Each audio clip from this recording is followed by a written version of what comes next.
Hello, everybody. Mike from the Rewatch Project here, and it is Friday morning here in New Zealand, and the trailer for the new Indiana Jones film, Indiana Jones and the Dial of Destiny, has just dropped through the Lucasfilm YouTube page. So I haven't watched this yet. I'm going to watch it now and give you my initial reaction. Quick bit of context. I'm a first-generation Indiana Jones fan. I saw Raiders of the Lost Ark at the cinema when it was released in 1981. It was the first pre-recorded film I bought on video. At the princely cost of £19.99 when it was released in 82 or 83. Big fan of the series. I think that clearly the best of the films is Raiders of the Lost Ark. My sentimental favourite is Temple of Doom. That came out when I was 11 years old, 10 or 11 years old, the perfect age for that film. Had a great time with The Last Crusade. Notoriously, I should say, probably more realistically, on my other podcast, ChinStroker versus Punter. We've been recording that podcast for 15 years, and before The Kingdom of the Crystal Skull came out, I said there is absolutely no way this film can suck. My wife re-listened to some of our old podcasts not too long ago and took great delight in reminding me of that. So I'm going to try and keep my expectations in check because we have been disappointed before. Having said that, I am a very positive, enthusiastic fan of these franchises, and I don't tend to go in with a very cynical attitude, so I'm really looking forward to seeing this. So, yeah, super excited. Let's watch this now. I miss the desert. Salah.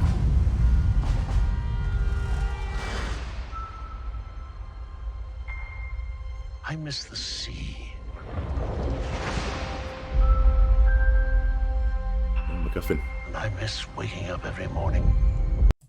Oh, look at that silhouette. I'm going to pause that there because I want to show you that. And also because I know that Disney and or Lucasfilm are notorious for taking YouTube videos down, even though all we are doing is providing commentary and helping promote these films in our own measly way. But yeah, look at that iconic imagery there. And it's funny how, obviously, famously, Disney bought Lucasfilm for $4 billion, I think it was. But they've not really done anything with Indiana Jones until now. They've resisted the urge to reboot it. I, like a lot of people, have always thought that, this has been kind of a poorly curated franchise in some ways. I can't believe that they haven't done a Clone Wars-esque 3D animation series of this. The opportunities for that are endless. You could attach an educational agenda to that in the same way that Lucas did with the Young Indiana Jones Chronicles back in the early 90s. But here we are. Wondering what wonderful adventure the new day will bring to us. Those days have come and gone. Perhaps not. Oh, there's that smile. And John Rhys-Davies, oh my God, amazing. I don't know whether I just imagined this, but I thought John Rhys-Davies had been cancelled. He strikes me as the kind of person like Clint Eastwood or John Cleese, who just kind of doesn't give a shit what anybody thinks of him. And I do seem to remember him coming out with some stuff recently that maybe got him in trouble, but it's nice seeing him on screen again. I like John Rhys-Davies, great in these films, in a role that was originally conceived for Danny DeVito, I think he was. And of course, his genre legend, Gimli in Lord of the Rings, but also us real geeks remember him from Sliders, that great piece of mid-90s cable sci-fi. I don't believe in magic. You bloody should, mate. But a few times in my life. Oh, de-aging. We got a de-aged Harrison Ford there. Yeah, we'd heard about this, hadn't we? Got Mads Mikkelsen there as well. Mads Mikkelsen's doing all right. He's got the big three now, hasn't he? He's done MCU, he's done Marvel, he's done Star Wars, and here he is in Indiana Jones. I'm guessing the de-aging, that's going to be the pre-credit sequence, isn't it? That's going to be some sort of flashback that maybe will have relevance later, kind of Last Crusade styly. And the pre-credit sequences were always designed to be, I guess, analogous to the Bond pre-credit sequences. Obviously, Bond was a big influence on the Indiana Jones films, along with, of course, Alan Quatermain and Doc Savage and the Buster Crabbe serial adventures. But I'm guessing that maybe they're going to do something similar to Last Crusade, where that pre-credit sequence isn't just a bit of business on its own. Should have mentioned at the beginning, by the way, I pause the videos and talk all over them. I've noticed I had some comments on the YouTube channel recently of people saying, why do you talk over videos?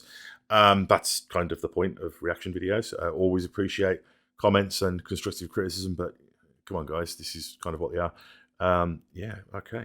Seen things I can't explain. Antonio Banderas. And I've come to believe it's not so much Was that the titular Dial of Destiny? what you believe. Ooh, slightly sketchy CG there, but hey, who cares? It'll look better when it comes out. It's how hard you believe it. That's right. Oh!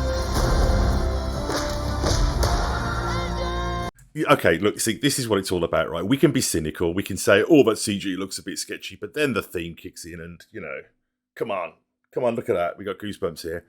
I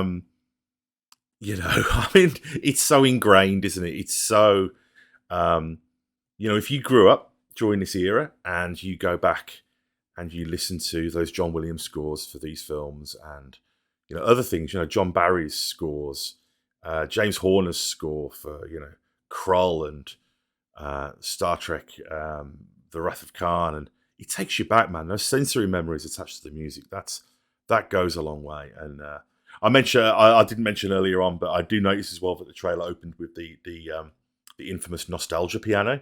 That trope where they'll play a sort of echoey, processed, distant, ghostly, spectral, if you will, version of a famous theme.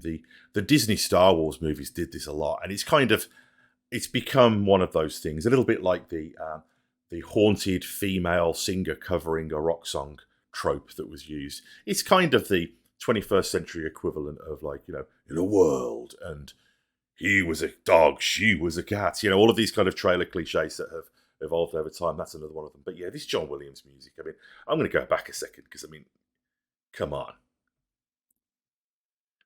There's a lot of CG in this film. I think we've got to prepare ourselves for that.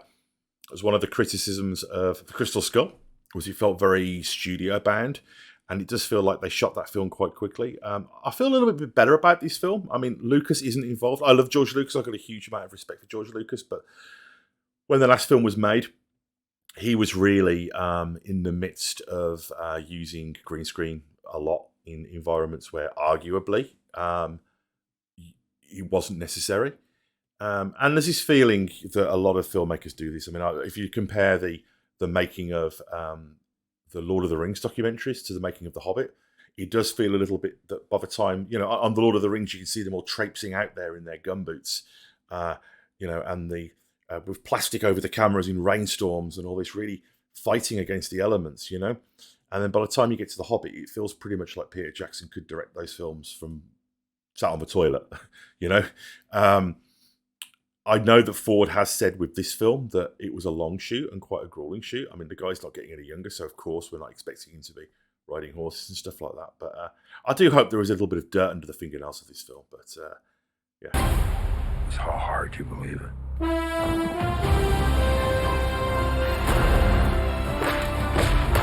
Let's punch those Nazis.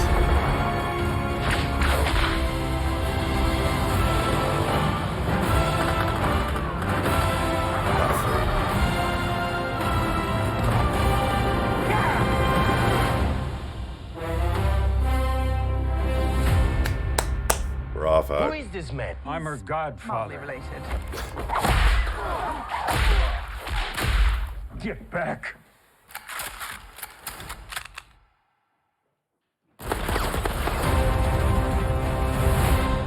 Awesome. Of course, that beat at the end there, that's reminiscent of the moment with the swordsman in Raiders, and they riff on that as well in the at the end of Temple of Doom as well. And I think one of the Temple of Doom trailers ended with that as well, so it's nice to see this. But no, I think that looks great. I can't wait. Ford is just so good. I mean, even Kingdom of the Crystal Skull, I mean, it takes its slings and arrows, and I agree. I was really disappointed with that. I came out of that kind of, like a lot of people, like, oh, I enjoyed that, and then the realization kicks in that, maybe it wasn't so great.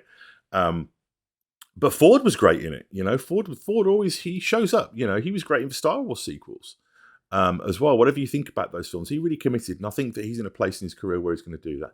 And I think that James Mangold, the director, he's somebody who's at the top of his game. I don't think he's going to be directing this film sat on the toilet.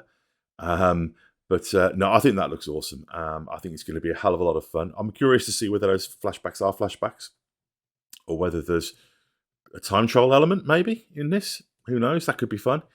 But yeah, I mean, just give me the theme, give me the iconography, give me some location shooting, some real location shooting, and bring back that travelogue element and that adventure. Let's not get too mired in this being a meditation on aging or any of that stuff. Let's have Indy going out there, and we'll also suspend disbelief. Yeah, I'll be there. I can't wait. Brilliant.